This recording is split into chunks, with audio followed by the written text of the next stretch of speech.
Welcome to HDTV. You now rocking with your boy. Now, basically, an article came out on BuzzFeed News by Ryan Mack. Facebook is hurting people at scale. Mark Zuckerberg's employees reckon with the social network they've built. On July 1st, Max Wang, a Boston-based software engineer who was leaving Facebook after more than 7 years, shared a video on the company's internal discussion board that was meant to serve as a warning. "I think Facebook is hurting people at scale," he wrote. In a note accompanying, I don't know if I said it right, my fault, the video. "If you think so too, maybe give this a watch. Most employees on their way out of Mark Zuckerberg production typically post photos of their company badges along with farewell notes thanking their colleagues." Wang opted for a clip of himself speaking directly to the camera. What followed was a 24-minute clear-eyed hammering of Facebook's leadership and decision-making over the previous year. The video was a distillation of months of internal strife, protests, and departures that followed the company's decision to leave untouched a post from President Donald Trump that seemingly called for violence against people protesting the police killing of George Floyd. And while Wang's message wasn't necessarily unique, his assessment of the company's ongoing failure to protect its users, an evolution informed by his lengthy tenure at the company, provided one of the most stunningly pointed rebukes of Facebook to date. "We are falling," he said, criticizing Facebook leaders for catering to political concerns at the expense of real-world harm. "And what's worse, we have enshrined that failure in our policies." While external criticisms of Facebook, which has roughly 3 billion users across its various social platforms, have persisted since the run-up to the 2016 presidential election, they've rarely sparked wide-scale dissent inside the social media giant as it weathered one scandal after another. Russian election interference, Cambridge Analytica, Rohingya genocide in Myanmar. Over the past 3.5 years, Facebook's stock price rose and it continued to recruit and retain top talent. In spite of the occasional internal dust-up, employees generally felt the company was doing more than harm. At the very least, they avoided publicly airing their grievances. We are failing, and what's worse, we have enshrined that failure in our policies. This time our response feels different," wrote Facebook engineer Dan Abramov in a June 26 post on Workplace, the company's internal communications platform. "I've taken some paid time off to refocus, but I can't shake the feeling that the company leadership has betrayed the trust my colleagues and I have placed in them." Messages like those from Wang and Abramov illustrate how Facebook's handling of the president's often divisive post has caused a sea change in its ranks and led to a crisis of confidence in leadership, according to interviews with current and former employees. And dozens of documents obtained by BuzzFeed News, the documents, which include company discussion threads. Sorry about that. I took a phone call. Messages like those from Wang and Hold on. "This time we are failing, and what's worse, we have enshrined that failure in our policies. This time our response feels different," wrote Facebook engineer Dan Abramov in a June 26 post on Workplace, the company's internal communications platform. "I've taken some paid time off to refocus, but I can't shake the feeling that the company leadership has betrayed the trust my colleagues and I have placed in them." Messages like those from Wang and Abramov illustrate how Facebook's handling of the president's often divisive posts has caused a sea change in its ranks and led to a crisis of confidence in leadership, according to interviews with current and former employees and dozens of documents obtained by BuzzFeed News. The documents, which include company discussion threads, employee survey results, and recordings of Zuckerberg, reveal that the company was slow to take down ads with white nationalist and Nazi content reported by its own employees. They demonstrate how the company's public declarations about supporting racial justice causes are at odds with policies forbidding Facebookers from using company resources to political matters. They show Zuckerberg being publicly accused of misleading his employees. Above all, they portray a fracturing company culture. Frustrated and angry, employees are now challenging Zuckerberg and leadership at company-wide meetings, staging virtual walkouts and questioning if their work is making the world a better place. The turmoil has reached a point where Facebook CEO recently threatened to fire employees who bully their colleagues. As it heads into a U.S. presidential election where its every move will be dissected and analyzed, the social network is facing unprecedented internal dissent as employees worry that the company is wittingly or unwittingly exerting political influence on content decisions related to Trump, and fear that Facebook is undermining democracy.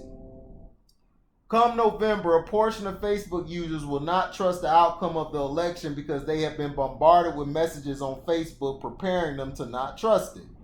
Y'all Eisenstadt, Facebook's former election ads and integrity lead, said the employee's concerns reflect her experience at the company, which she believes is on a dangerous path heading into the election. All of these steps are leading up to a situation where, come November, a portion of Facebook users will not trust the outcome of the election because they have been bombarded with messages on Facebook preparing them to not trust it. She told BuzzFeed News, she said the company's policy team in Washington, D.C., led by Joel Kaplan, sought to unduly influence decisions made by her team, and the company's recent failure to take appropriate action on posts from President Trump shows employees are right to be upset and concerned. There were very clear examples that didn't just upset me, they upset Facebook employees, they upset the entire civil rights community. They upset Facebook advertisers. If you still refuse to listen to all those voices, then you're proving that your decision making is being guided by some other voice, she said. Do you work at Facebook or another company? We love to hear from you. Reach out at ryan.mac@buzzfeed.com or via one of our tip line channels. In a broad statement responding to a list of questions for this story, a Facebook spokesperson said the company has rigorous policy process and is transparent with employees about how decisions are made. Content decisions at Facebook are made based on our best, most even application of the public policies as written. It will always be the case that groups of people, even employees, see these decisions as inconsistent. That's the nature of applying policies broadly, the spokesperson said. That's why we've implemented a rigorous process of both consulting with outside experts when adopting new policies, as well as soliciting feedback from employees, and why we've created an independent oversight board to appeal content policy decisions on Facebook. In his note, Abramov, who's worked at the social network for 4 years, compared Facebook to a nuclear power plant. Facebook, unlike traditional media sources, can generate social energy at a scale never seen before, he said.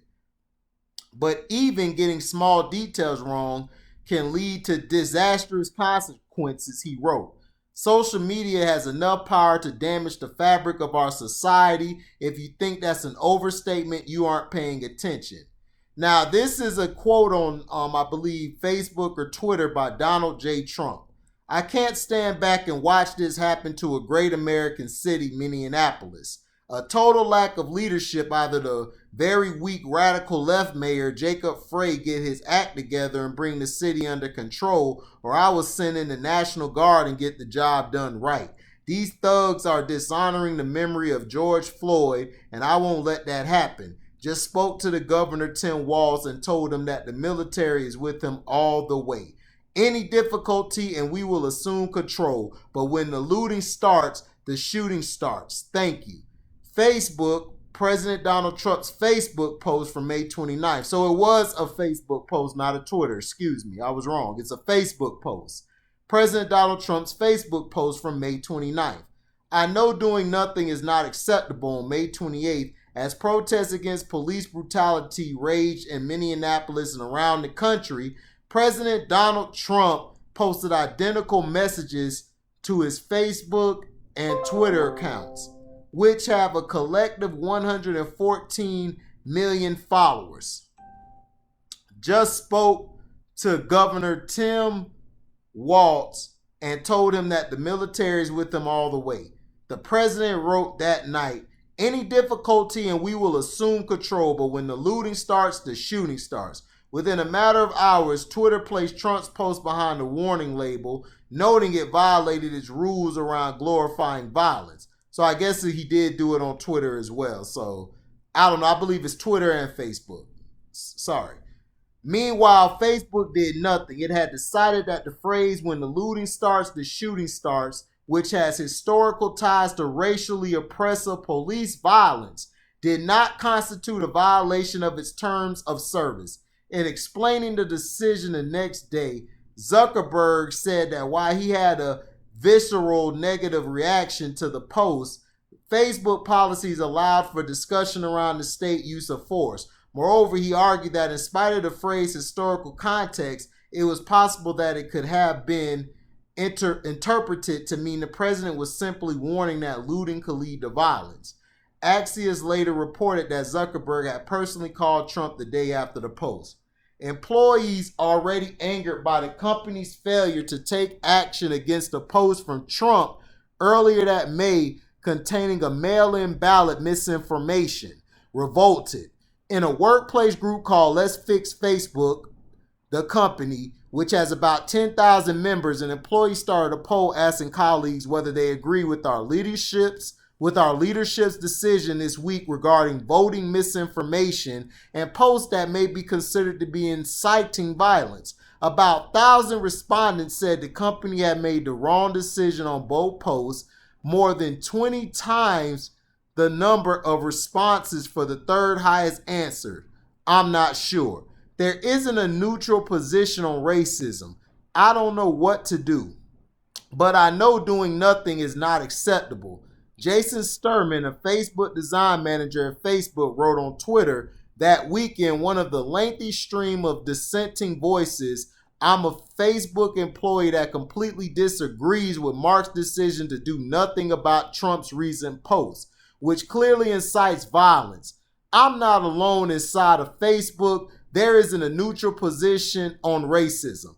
The following Monday, hundreds of employees, most working remotely due to the company's coronavirus policies, changed their workplace avatars to a white and black fist and called out sick in a digital walkout. As Facebook grappled with yet another public relations crisis, employee morale plunged. Worker satisfaction metrics measured by micropost surveys that are taken by hundreds of employees every week fell sharply after the ruling on Trump's looting. Posts according to data obtained by BuzzFeed News, on June 1st, the day of the walkout, about 45% of employees say they agreed with the statement that Facebook was making the world better, down about 25 percentage points from the week before. That same day, Facebook's internal survey showed that around 44% of employees were confident in Facebook leadership leading the company in the right direction. A 30 percentage point drop from May 25th. Responses to that question have stayed around that lower mark as of earlier this month, according to data seen by BuzzFeed News. BuzzFeed News, two charts recreated from by BuzzFeed News show employee satisfaction metrics measured by Facebook micropost surveys. Culturally, Facebook has become increasingly divided, with some company loyalists pushing the idea that a silent majority supported the call made on the Trump post. On Blind, a forum app that requires work emails for people to anonymously discuss their employer, some unnamed employees demanded that those involved in the walkout be fired. One thread focused specifically on Jason Toth, a director of product management at Facebook, who had tweeted following the Trump decision that he was not proud of how we're showing up. His major responsibility is to acquire top talent and motivate his team, and that's impossible to do when to publicly share that you aren't proud of where you work at, wrote one Blind user on a thread titled Fire Jason Toth. If you're bullying your fellow colleagues into taking a position on something, then we will fire you. Other anonymous Facebook employees vilified Mei Zhu, a software engineer who had asked an all-hands meeting how many black employees had been involved in the Trump looting post-decision. They called her disrespectful and an SJW, pejorative shorthand for social justice warrior. In response to Zhu questions, Zuckerberg said only one black employee in the company's Austin office had been consulted and that Facebook political speech policies needed tweaking. Toth declined to speak for this story. Zhu did not return a request for comment. This ongoing contention and erosion of Facebook culture has infuriated Zuckerberg in a June 11th live Q&A with employees. He pointedly addressed it. I've been very worried about the level of disrespect and in some cases of vitriol that a lot of people in our internal community are directing towards each other as part of these debates. He said if you're bullying your fellow colleagues into taking a position on something, then we will fire you. Facebook employees walked past a sign reading hack at Facebook's corporate headquarters campus in Menlo Park, California, October 23, 2019. Our company standards are fundamentally broken. Facebook employees who spoke to BuzzFeed News pointed to the company's lack of consistency and poor communications around enforcement of its community standards as a key frustration. In late May, following a decision by Twitter to place a misleading post about mail-in ballots from Trump behind a warning label, Zuckerberg appeared on Fox News to chastise his competitor for trying to be an arbiter of truth. I think in general, private companies probably shouldn't be, or especially these platform companies shouldn't be in the position of doing that, he said in the interview. Trump had made the same false claim on Facebook, which took no action against it. Later that week, when Trump made his looting statement and Twitter moderated it and Facebook did not, Zuckerberg, the ultimate decision maker, according to Facebook's head of communications, defended his position. Unlike Twitter, we do not have a policy of putting a warning in front of posts that may incite violence because we believe that if a post incites violence, it should be removed regardless of whether it is newsworthy, even if it comes from a politician, he wrote in a post on May 29th. It took just 4 days for Zuckerberg to change his mind. In comments at a company-wide meeting on June 2nd that were first reported by Recode, Facebook's founder said the company was considering adding labels to posts from world leaders that incite violence. He followed that up with a Facebook post 3 days later in which he declared Black Lives Matter and made promises that the company will review policies on content discussing excessive use of police or state force. Are you willing to be wrong here? What material effect does any of this have? One employee later asked on Facebook Workplace, openly challenging their CEO. Commitments to review offer nothing material. Has anything changed for you in a meaningful way? Are you at all willing to be wrong here? On June 26th, nearly a month later, Zuckerberg posted a clarification to his remarks, noting that any post that is determined to be inciting violence will be taken down. The company's June 18th decision to remove a Trump campaign ad that featured a triangle symbol used by Nazis to identify political prisoners didn't make things any better. Speaking at an all-hands meeting hours after the ads were taken down, Zuckerberg said the action was an easy call and evidence of Facebook's commitment to applying its policies equally. The decision was not a particularly close call from my perspective, he said.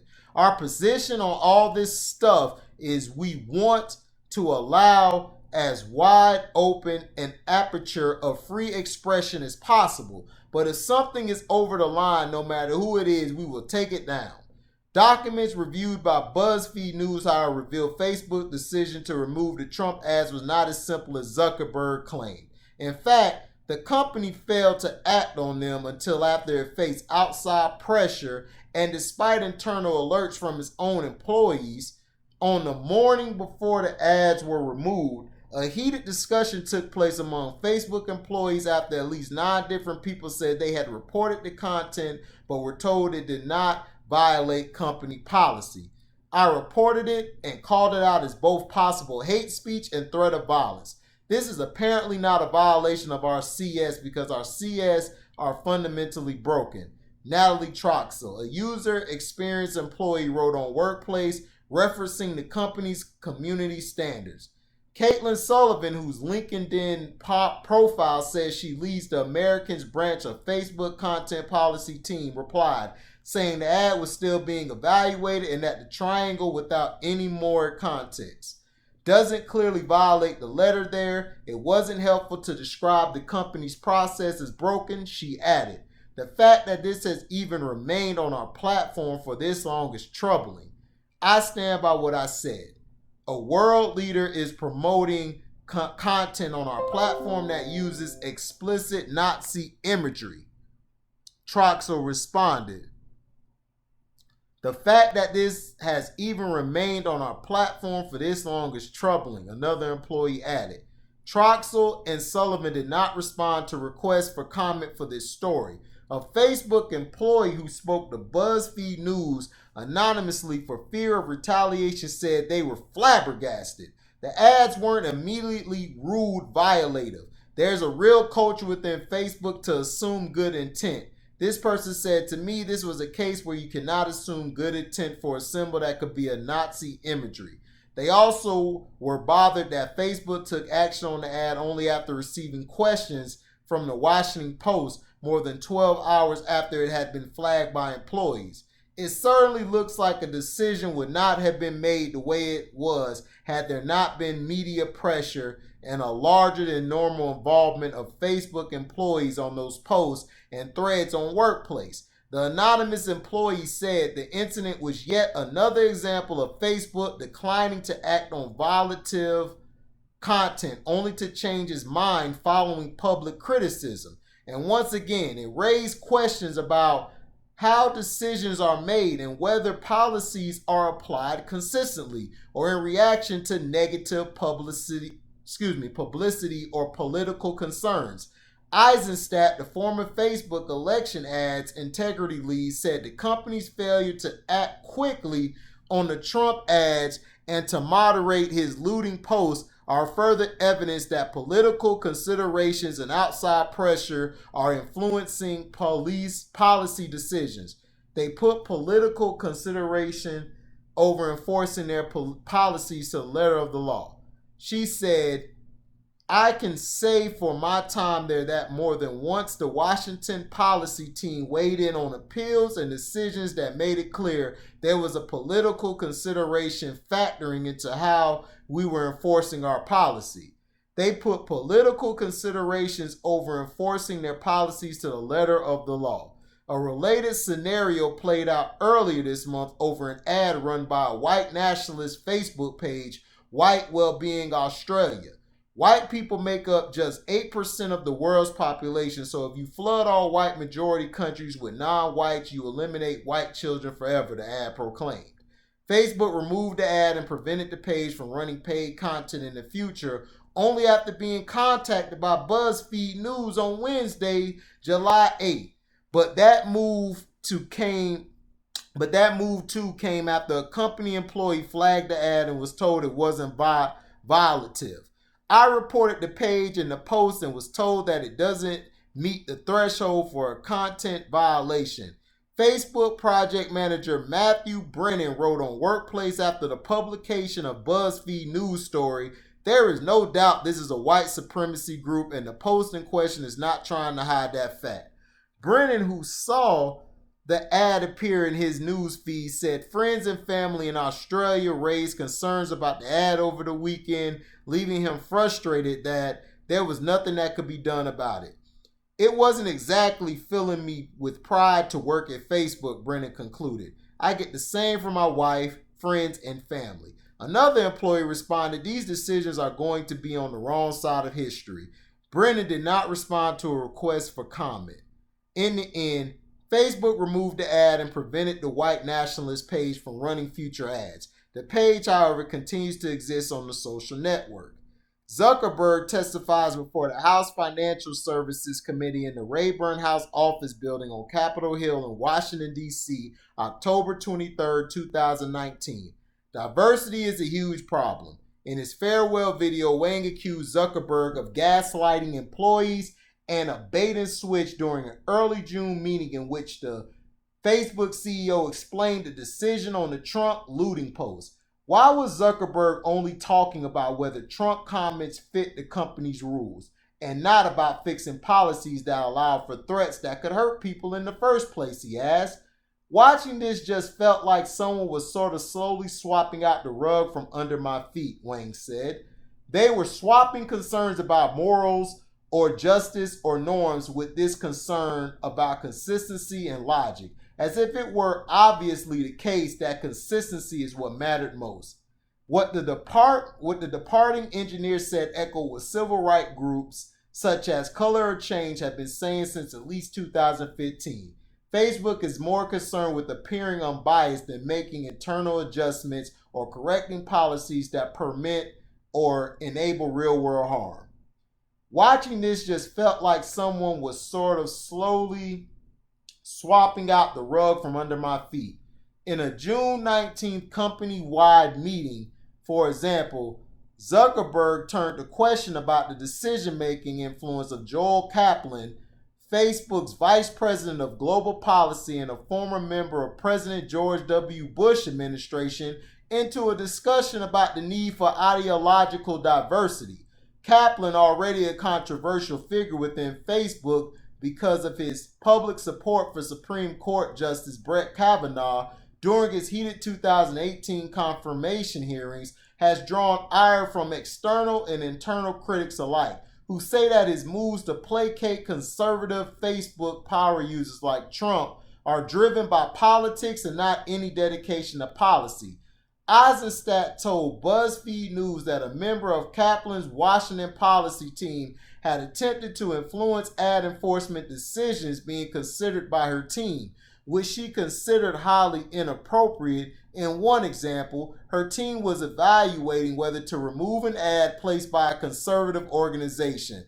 But then a policy person chimed in and gave the both sides argument. They actually wrote something like, "There's bad behavior on both sides," and I remember thinking, what does that have to do with anything, she said. When you have the policy folks weighing in heavily on how you are enforcing that, to me is where it makes it crystal clear this is not a strict letter of the law enforcement, because if it was, then policy should never intervene, Eisenstadt added. They actually wrote something like, "There's a bad behavior on both sides," and I remember thinking, what does that have to do with anything? Instead of answering the question about Kaplan's influence at the meeting, Zuckerberg argued that his vice president brought an important conservative viewpoint to the table. The population out there in the community we serve tends to be on the average ideologically a little bit more conservative than our employee base.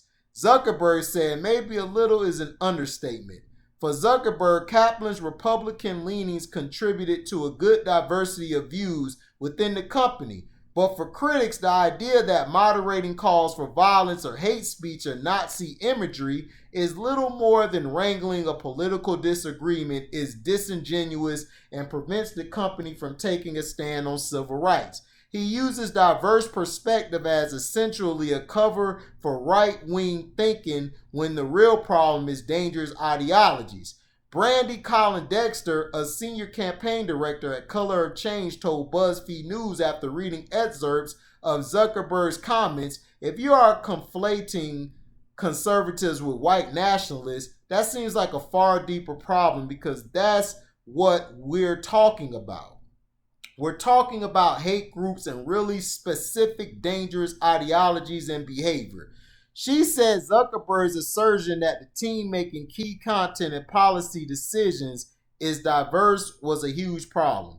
The fact that he would look at the people around him on the board and in decision-making positions and pat himself on the back saying it has diversity is a huge problem right there.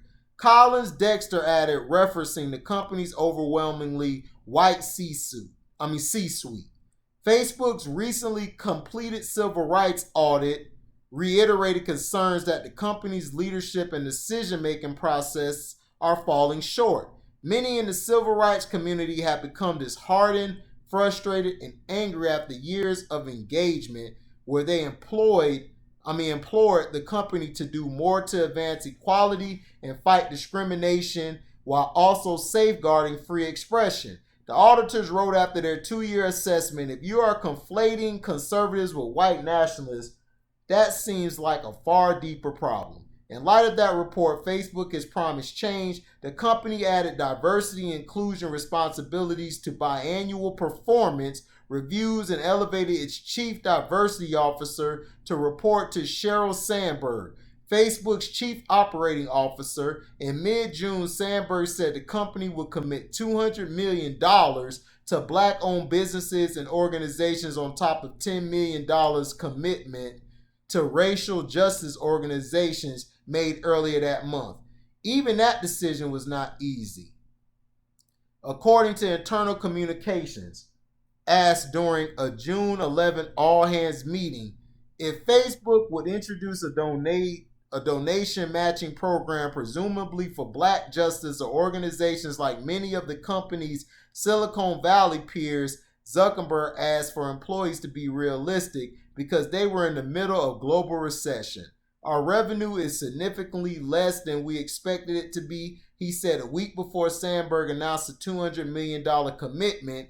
Employees who have tried to use company resources on racial justice causes have also been frustrated.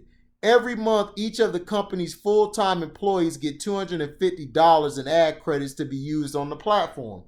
Some employees, however, found that they were unable to use those ads to help boost civil rights groups that had drawn attention during the police brutality protests that swept the nation earlier this summer.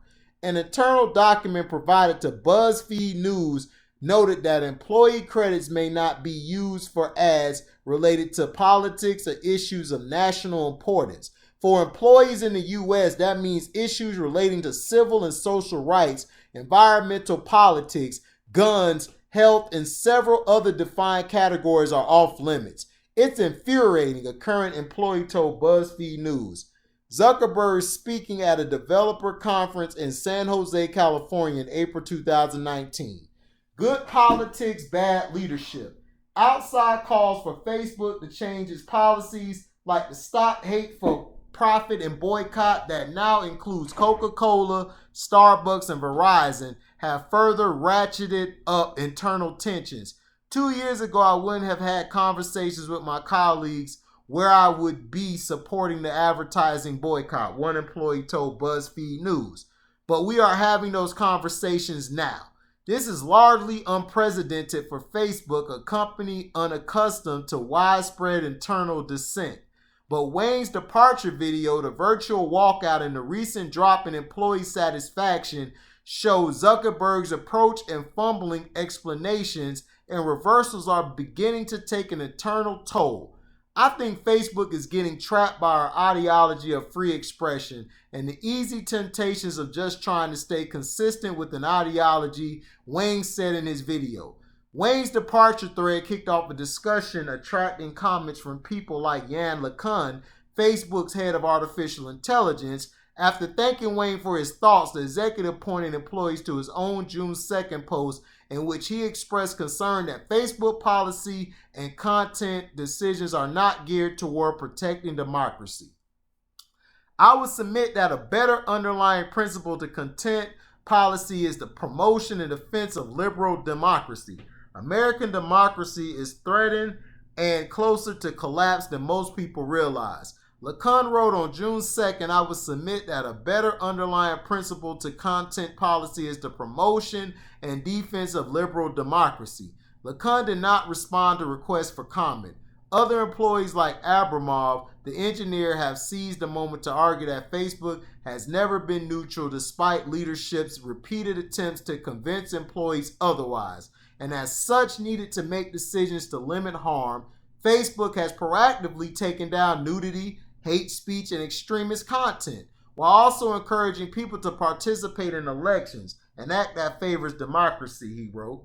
As employees, we can't entertain this illusion, he said in his June 26 memo titled, Facebook is not neutral. There is nothing neutral about connecting people together. It's literally the opposite of the status quo. Zuckerberg seems to disagree. On June 5th, he wrote that Facebook errs on the side of free expression and made a series of promises that his company will push for racial justice and fight for voter engagement. The settlement, while encouraging, arrived unaccompanied by any concrete plans. On Facebook internal discussion board, the replies rolled in. There is exactly one impressive thing about this post. By apparently committing to nothing at all but acting like you have, you managed to placate some of us, wrote one employee. It's good politics, it's bad leadership.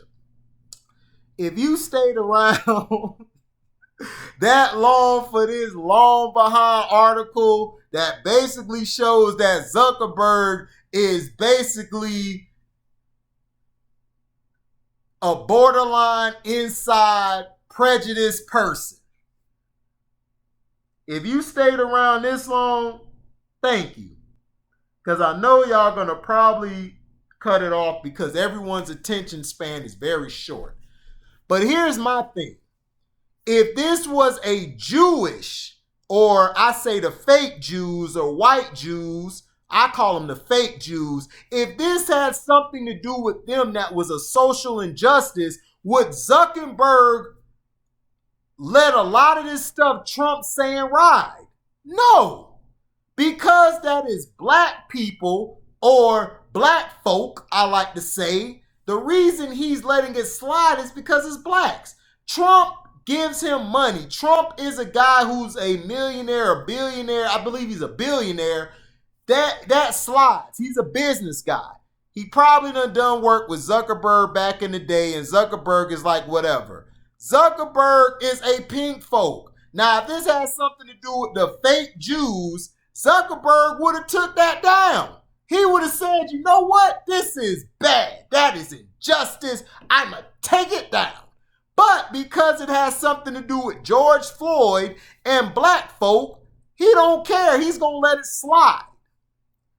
And he didn't do anything until somebody called him out on his BS. That showed you his lack of empathy. This is the problem that has been going on for 400 some years. Pink folk, when are you going to show empathy?